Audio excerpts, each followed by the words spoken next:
Good afternoon friends. तो এই যে দেখো আজকে দুপুরের মেনু, এটা হচ্ছে আমাদের জামাই ষষ্ঠীর স্পেশাল মেনু। তো প্রথমেই বলে রাখি ভাতটা এখানে আনা নেই, যদিও এই যে ভাত দেখাচ্ছি তবুও।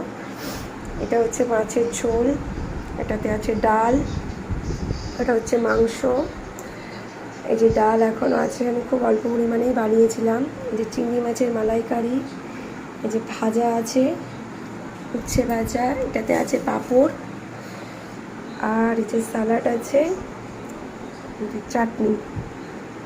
মানে তোলা হয়ে গেছে, যেহেতু আমার বাড়িতে কেউ নেই, সবাই মারা গেছে, তো সেই জন্যই আমি আমার বরকে নিজেই বানিয়ে দিয়েছি। আর ওর ওই দিন জামাই ষষ্ঠীর দিন যেহেতু ছুটি ছিল না, আজকে সানডে ছুটি, তো সেই জন্য আজকে আমি বানিয়ে দিলাম যতটা পেরেছি।